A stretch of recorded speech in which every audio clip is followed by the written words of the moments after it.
आज का मुसलमान कितने ग्रुप्स में बटा है, ये दूसरे धर्म के लोगों के साथ साथ खुद मुसलमानों के लिए भी एक चैलेंज बन चुका है।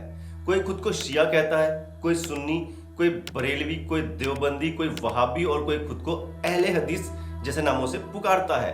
और कमाल की बात यह है, ये सारे के सारे लोग ये दावा करते हैं कि हमारा ही ग्रुप सबसे सही है और सबसे सच्चे रास्ते पर चल रहा है और हम ही वो ग्रुप हैं जो असली इस्लाम को फॉलो कर रहे हैं। दोस्तों चलिए आज के इस वीडियो में हम इसी बात का पता लगाने की कोशिश करेंगे कि आखिर कितने ग्रुप्स में बटा हुआ है आज का मुसलमान और इस बंटवारे के पीछे की असली कहानी क्या है।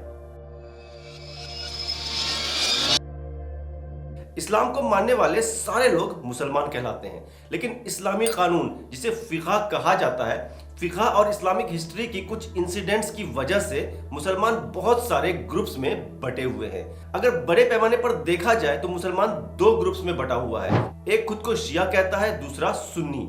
फिर शिया और सुन्नी भी बहुत सारे छोटे छोटे ग्रुप्स में बटे हुए हैं। हालांकि शिया और सुन्नी दोनों ही ग्रुप्स का यह अकीदा है कि अल्लाह एक है, प्रॉफिट मोहम्मद उनके मैसेंजर यानी रसूल हैं और कुरान अल्लाह की किताब है। अब सवाल ये उठता है कि जब दोनों ही ग्रुप्स एक अल्लाह और एक प्रॉफिट को मानता है तो फिर दो अलग अलग ग्रुप्स क्यों हैं? असल में शिया और सुन्नी का मुद्दा प्रॉफिट मोहम्मद की मौत के बाद तब शुरू होता है जब उनकी जगह उनका सक्सेसर यानी उत्तराधिकारी चुनने की बारी आती है, जिसे इस्लाम में खलीफा कहा जाता है। खलीफा चुनने को लेकर मुसलमान दो अलग अलग ग्रुप्स में बट जाते हैं और उनके बीच प्रॉब्लम इतनी बढ़ जाती है कि मुसलमानों के दो अलग अलग ग्रुप्स ही बन जाते हैं। एक ग्रुप शिया कहलाया और दूसरा सुन्नी।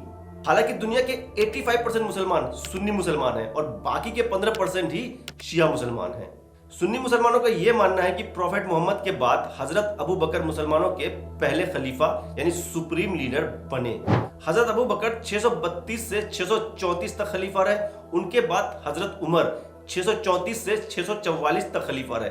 फिर हजरत उस्मान तीसरे खलीफा बने जो 644 से 656 तक खलीफा रहे। और उसके बाद बारी आती है हजरत अली की जो 656 से 661 तक मुसलमानों के चौथे खलीफा चुने जाते हैं।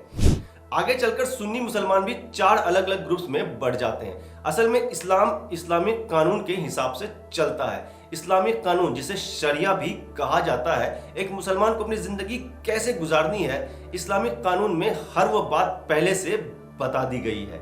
अब इसी इस्लामिक कानून को चार अलग अलग इस्लामिक स्कॉलर्स ने अपने अपने हिसाब से स्टडी करके आसान लफ्जों में बताया, जिसे इस्लाम में चार इमाम के नाम से जाना जाता है। और इस तरह इन चारों इमामों को मानने वाले चार अलग अलग ग्रुप्स में बट गए।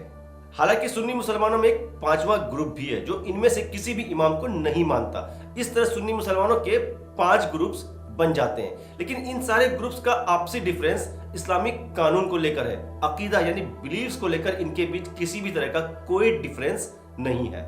चलिए अब इन चारों इमामों को एक एक कर समझने की कोशिश करते हैं।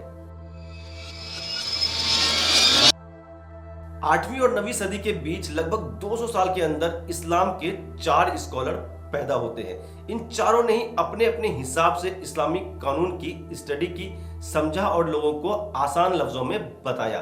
धीरे धीरे इन चारों इमामों के मानने वाले 4 अलग अलग ग्रुप्स में बढ़ जाते हैं। इस तरह इस्लाम में 4 फिरके यानी 4 ग्रुप्स बन जाते हैं। इन चारों में सबसे पहले इमाम थे इमाम अबू हनीफा जो 699 में इराक के शहर कूफा में पैदा हुए और 767 में बगदाद में इनकी डेथ हुई। दूसरे इमाम थे इमाम मालिक जिनकी पैदाइश 711 में मदीना में हुई और 795 यानी 795 में इनकी मौत मदीना में ही हुई। तीसरे इमाम थे इमाम शाफई जो 767 में गाजा में पैदा हुए और 820 ईस्वी में इजिप्ट के शहर कायरो में उनकी मौत हुई। और चौथे और आखिरी इमाम थे इमाम अहमद बिन हंबल जिन्हें इमाम हंबल के नाम से भी जाना जाता है। ये 780 में बगदाद में पैदा हुए और 855 में बगदाद में ही इनकी मौत हुई। अब बात करते हैं पहले इमाम अबू हनीफा के बारे में। इमाम अबू हनीफा के मानने वाले हनफी कहलाते हैं। हनफी फिक़ह यानी हनफी इस्लामिक कानून को मानने वाले भी दो अलग अलग ग्रुप्स में बटे हुए हैं। एक ग्रुप खुद को देवबंदी कहता है और दूसरा खुद को बरेलवी कहता है। दोस्तों ये बात है 20वीं सदी के शुरुआत की। इंडिया में 2 इस्लामिक स्कॉलर पैदा हुए। पहले मौलाना अशरफ अली थानवी जो 1863 में पैदा हुए और 1943 में इनकी मौत हुई। दूसरे स्कॉलर थे अहमद रजा खान बरेलवी, जो 1856 में पैदा हुए और 1921 में इनकी मौत हुई। इन दोनों ही स्कॉलर्स ने इस्लामिक कानून, जिसे फिक़ह भी कहा जाता है, इस्लामिक कानून पे रिसर्च किया और अपने अपने हिसाब से उसको एक्सप्लेन किया। मौलाना अशरफ अली थानवी का काफी गहरा रिलेशन था देवबंद के दारुल उलूम मदरसे से। दूसरी तरफ अहमद रजा खान बरेलवी, जिन्हें आला हजरत भी कहा जाता है, उनका काफी गहरा रिलेशन था यूपी के शहर बरेली से। 30 मई 1866 वो दिन था जब मौलाना कासिम नानतवी और मौलाना राशिद अहमद गंगोही ने मिलकर देवबंद मदरसे की नींव रखी। फिर आगे चलकर इन दोनों के साथ मिलकर मौलाना अशरफ अली थानवी ने देवबंदी आइडियोलॉजी यानी देवबंदी विचारधारा को काफी लोगों तक पहुंचाया। इंडिया, पाकिस्तान, बांग्लादेश और उसके आसपास के दूसरे कुछ देशों में रहने वाले ज्यादातर मुसलमान इन्हीं आइडियोलॉजी को फॉलो करते हैं, यानी देवबंदी और बरेलवी आइडियोलॉजी को ही यहाँ पे मेनली फॉलो किया जाता है। देवबंदी और बरेलवी दोनों ही कुरान और हदीस को मानते हैं और साथ ही ये भी मानते हैं कि इस्लामिक कानून को समझने के लिए और फॉलो करने के लिए इमाम को मानना जरूरी है। इन दोनों ही ग्रुप्स के मुसलमान इमाम हनफी के बताए इस्लामिक कानून को फॉलो करते हैं, लेकिन बरेलवी मुसलमान कुछ मसलों में आला हजरत यानी अहमद रजा खान के बताए फिक़ह को ज्यादा तवज्जो देते हैं, यानी वो इमाम के कंपैरिजन में अहमद रजा खान के फिक़ह को ज्यादा तवज्जो देते हैं।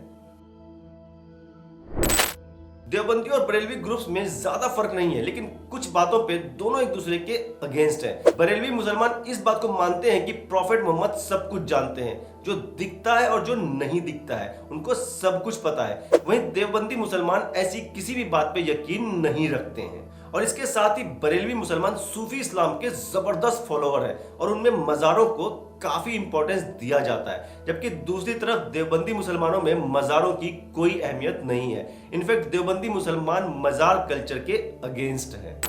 दोस्तों, यही वो मेजर डिफरेंस है जिसकी वजह से अक्सर बरेलवी और देवबंदी ग्रुप्स में उठापटक होती रहती है। अब बात करते हैं इस्लाम के दूसरे इमाम, इमाम मलिक की। सुन्नी मुसलमानों में इमाम हनीफा के बाद दूसरे इमाम हैं इमाम मलिक। इनके फॉलोअर्स एशिया में काफी कम पाए जाते हैं। इमाम मलिक के ज्यादातर फॉलोअर्स मिडिल ईस्ट एशिया और नॉर्थ अफ्रीकन कंट्रीज में पाए जाते हैं। Sudan, Kuwait, Bahrain, Qatar, UAE जैसे देशों में मालिकी फिक़ह को ही फॉलो किया जाता है। इमाम शाफई सुन्नी मुसलमानों के तीसरे सबसे बड़े इमाम हैं। इमाम शाफई असल में इमाम मलिक के स्टूडेंट थे। इनके बताए फिक़ह को मानने वाले ज्यादातर मुसलमान फिलिस्तीन, Jordan, Syria, Lebanon, Iraq, Yemen जैसे देशों में रहते हैं। इसके अलावा शाफई मुसलमान मालदीव्स, श्रीलंका, इंडिया के केरल, तमिलनाडु और कर्नाटका में भी पाए जाते हैं। मुसलमानों की एक बड़ी आबादी शाफई फिक़ह को ही फॉलो करती है। बिलीफ्स के मामले में शाफई मुसलमान बाकी मुसलमानों से ज्यादा अलग नहीं है, लेकिन इस्लामिक तौर तरीकों के मामले में ये फिक़ह हनफियों से काफी अलग माना जाता है। अब बात करते हैं आखिरी इमाम, इमाम हंबल के बारे में। इमाम हंबल के बताए फिक़ह को मानने वाले हंबली कहलाते हैं। सऊदी अरब, कतर, कुवैत, मिडिल ईस्ट में लोग इमाम हंबल को ही फॉलो करते हैं। इनफैक्ट सऊदी अरबिया की शरिया यानी सऊदी अरब का इस्लामिक कानून भी इमाम हंबल के बताए फिक़ह को फॉलो करके ही बनाया गया है। इमाम हंबल के फॉलोअर्स का ऐसा मानना है कि उनका फिक़ह यानी हंबली फिक़ह हदीस के ज्यादा करीब है। दोस्तों, मैंने वीडियो के शुरू में बताया था कि सुन्नी मुसलमानों के 5 ग्रुप हैं। 4 ग्रुप वो है जो इमामों को मानता है, 5वां ग्रुप वो है जो किसी भी इमाम को नहीं मानता। इस ग्रुप का कहना है कि इस्लामिक शरीयत यानी इस्लाम को समझने और उसको फॉलो करने के लिए हमें किसी इमाम की जरूरत नहीं, बल्कि हमें सीधे कुरान और हदीस यानी प्रॉफेट मोहम्मद के बताए गए बातों को फॉलो करना चाहिए। इसी ग्रुप को सलाफी, वहाबी और अहले हदीस जैसे नामों से पुकारा जाता है। ये ग्रुप सुन्नी मुसलमानों का वो ग्रुप है जो इमामों को नहीं मानता, बल्कि सीधे कुरान और हदीस को फॉलो करता है। लेकिन इसका ये मतलब नहीं है कि ये इमामों की इज्जत नहीं करता। सलाफी, वहाबी और अहले हदीस चारों इमामों के रिसर्च, उनके नॉलेज और उनके कंट्रीब्यूशन को बहुत ज्यादा इज्जत देते हैं। लेकिन उनका कहना है कि इस्लामिक शरीयत को समझने के लिए जरूरी नहीं है कि हम इनमें से किसी एक इमाम को फॉलो करें। इन तीनों ही ग्रुप्स का यह मानना है कि हर मसले पे हमें यह देखना चाहिए कि कुरान और हदीस में इसका क्या सॉल्यूशन बताया गया है। अब एक बार इन तीनों ही ग्रुप्स का बैकग्राउंड समझने की कोशिश करते हैं। इब्न इब्ने तैमिया जो 1263 में टर्की में पैदा हुए थे, उनको ही सलाफी सोच को आगे बढ़ाने का जिम्मेदार माना जाता है। फिर 1703 में पैदा हुए मोहम्मद बिन अब्दुल वहाब ने इस सोच को काफी आगे तक पहुंचा दिया। इनफैक्ट अब्दुल वहाब के नाम पे ही उस ग्रुप को वहाबी भी कहा जाता है। दोस्तों अब बात करते हैं सुन्नी मुसलमानों के दूसरे छोटे छोटे ग्रुप्स के बारे में। इनमें सबसे पहला ग्रुप है सुन्नी बोहरा ग्रुप। सुन्नी बोहरा सुन्नी मुसलमानों की वो कम्युनिटी है जो इंडिया के गुजरात, महाराष्ट्र और पाकिस्तान के सिंध में पाई जाती है। इस कम्युनिटी के ज्यादातर मुसलमान बिजनेस करते हैं। सुन्नी बोहरा शिया और सुन्नी दोनों में पाए जाते हैं। सुन्नी बोहरा हनफी फिका को फॉलो करते हैं, यानी इमाम अबू हनीफा को मानते हैं। दूसरी तरफ जो बोहरा मुसलमान शिया कम्युनिटी को फॉलो करते हैं उनको दाऊदी बोहरा कहा जाता है। सुन्नी मुसलमानों की नेक्स्ट कम्युनिटी का नाम है अहमदिया। मुसलमानों में एक ऐसा ग्रुप भी है जो हनफी फिका को फॉलो करता है लेकिन खुद को अहमदिया कहता है। दोस्तों आपको ये जानकर बहुत हैरानी होगी कि इस अहमदिया कम्युनिटी की शुरुआत इंडिया से हुई थी। बात है 19th सेंचुरी की। 1889 में मिर्जा गुलाम अहमद नाम के एक आदमी ने पंजाब के शहर कादियान से इस अहमदिया कम्युनिटी की शुरुआत की। इस कम्युनिटी के फॉलोअर्स का ये मानना है कि मिर्जा गुलाम अहमद एक नबी हैं और वो प्रॉफेट मोहम्मद के बताए शरीयत को आगे बढ़ाने के लिए इस जमीन पर भेजे गए हैं। हालांकि दुनिया के तमाम मुसलमान इस बात पे यकीन रखते हैं कि प्रॉफेट मोहम्मद अल्लाह के आखिरी मैसेंजर यानी आखिरी नबी थे और उनके बाद कयामत तक कोई दूसरा मैसेंजर नहीं आएगा। इसके उलट मिर्जा गुलाम अहमद के फॉलोअर्स का यह मानना है कि मिर्जा गुलाम एक नबी का दर्जा रखते हैं, जो कि दुनिया के तमाम मुसलमानों के बिलीव्स के अगेंस्ट है। एक सच्चाई यह भी है कि दुनिया के ज्यादातर मुसलमान अहमदिया मुसलमान को मुसलमान मानते ही नहीं है। पाकिस्तान में तो अहमदिया मुसलमानों को इस्लाम से ही बाहर कर दिया गया है। दोस्तों सुन्नी मुसलमानों के बाद अब बात करते हैं शिया मुसलमानों के बारे में।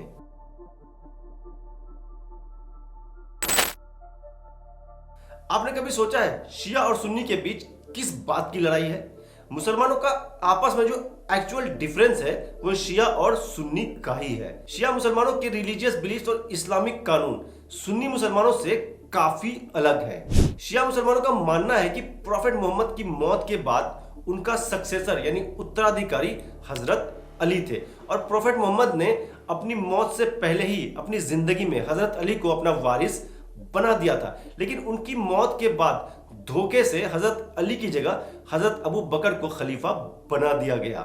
इनफैक्ट शिया मुसलमान प्रॉफेट मोहम्मद की मौत के बाद के तीनों खलीफा यानी हजरत अबू बकर, हजरत उमर और हजरत उस्मान को ना तो खलीफा मानते हैं ना ही उनको अपना नेता मानते हैं, बल्कि शिया मुसलमानों का यह मानना है कि उन तीनों ने हजरत अली को धोखा दिया और उनका हक मारा। शिया मुसलमानों का तो ये भी कहना है कि जैसे अल्लाह ने प्रॉफेट मोहम्मद को अपना मैसेंजर यानी नबी बनाकर भेजा था, ठीक वैसे ही अल्लाह ने हजरत अली को अपना इमाम बनाकर भेजा था और हजरत अली से ही इमाम का सिलसिला शुरू होता है। हालांकि आगे चलकर शिया मुसलमान भी सुन्नी मुसलमानों की तरह ही बहुत सारे अलग अलग ग्रुप्स में बढ़ जाते हैं और आगे हम शिया मुसलमानों के उन्हीं छोटे छोटे ग्रुप्स को एक एक करके डिस्कस करने वाले हैं। शिया मुसलमानों की सबसे बड़ी कम्युनिटी का नाम है 12 यानी इस्ना अशरी। ये शिया मुसलमानों की सबसे बड़ी कम्युनिटी मानी जाती है। ये ग्रुप 12 इमामों को मानने वाला ग्रुप है। हजरत अली इनके पहले इमाम है और इमाम मेहदी इनके आखिरी इमाम होंगे। इस्ना अशरी ग्रुप अल्लाह, कुरान और हदीस को तो मानता है, लेकिन हदीस में सिर्फ उन हदीस को मानता है जो उनके इमाम के जरिया उनको मिली है। अगर रिलीजियस बुक्स की बात की जाए तो शिया मुसलमान कुरान के बाद हजरत अली के स्पीचेस पे बेस्ड बुक नज़ुल बलागा और अल काफी नाम के किताबों को फॉलो करता है और ये दोनों किताबें शिया मुसलमानों की इंपॉर्टेंट रिलीजियस बुक्स मानी जाती है। और दोस्तों ये भी एक सच्चाई है कि दुनिया के 75% शिया मुसलमान इस्ना अशरी कम्युनिटी से ही बिलोंग करते हैं। पाकिस्तान, इराक, ईरान, भारत और दुनिया के दूसरे बहुत सारे देशों में इसी कम्युनिटी के शिया मुसलमान पाए जाते हैं। इस्ना अशरी के बाद शियों की दूसरी सबसे बड़ी कम्युनिटी का नाम है जैदिया। जैदिया ये वो कम्युनिटी है जो 12 इमामों को नहीं बल्कि 5 इमामों को मानता है। इनके शुरू के 4 इमाम तो वही हैं जिनको इस्ना अशरी भी अपना इमाम मानते हैं, लेकिन जैद बिन अली को ये अपना 5वां और आखिरी इमाम मानते हैं। आप सोच रहे हो कि जैद बिन अली कौन है? जैद बिन अली हजरत अली के बेटे हुसैन के पोते थे, यानी वो हजरत अली के परपोते थे। और जैद बिन अली के नाम पर ही इस कम्युनिटी को जैदिया कहा जाता है। जैदिया कम्युनिटी के मुसलमान मोस्टली यमन में पाए जाते हैं। यमन एक मुस्लिम देश है जहां 65% लोग सुन्नी मुसलमान हैं और बाकी के 35% शिया है, यानी बाकी के 35% जैदिया शिया मुसलमान हैं। शिया मुसलमानों की अगली कम्युनिटी का नाम है सेवेनर। सेवेनर जिन्हें इस्माइली शिया भी कहा जाता है। ये शियाओं की तीसरी सबसे बड़ी कम्युनिटी है। पिछली दो कम्युनिटी थे इस्ना अशरी जो 12 इमामों को मानती हैं, जैदिया जो 5 इमामों को मानती है। लेकिन इस्माइली शिया ना तो 12 इमामों को मानती है ना ही 5 इमामों को मानती है, बल्कि ये 7 इमामों को मानने वाली कम्युनिटी है, जिस वजह से इन्हें सेवेनर कहा जाता है। इस्माइली मुसलमानों के आखिरी इमाम का नाम है मोहम्मद बिन इस्माइल और इन्हीं के नाम पे इस कम्युनिटी को इस्माइली कम्युनिटी कहा जाता है। दोस्तों, इन सब के अलावा भी शियाओं की कुछ और कम्युनिटीज भी हैं, जैसे दाऊदी बोहरा जो 21 इमामों को मानता है। खोजा कम्युनिटी भी शिया मुसलमानों की एक कम्युनिटी है जो मेनली इंडिया के गुजरात में पाई जाती है। नुसैरी जिन्हें अलावी भी कहा जाता है, ये भी शियाओं की एक कम्युनिटी है। ये कम्युनिटी मेनली सीरिया में पाई जाती है। सीरिया के प्रेसिडेंट बशर अल असद भी इसी अलावी कम्युनिटी से बिलोंग करते हैं। दोस्तों, ऐसा नहीं है कि इन सब के अलावा इस्लाम में और कोई ग्रुप या कम्युनिटी नहीं है। इनके अलावा भी बहुत सारे छोटे छोटे ग्रुप और सेक्ट्स बने हुए हैं इस्लाम में।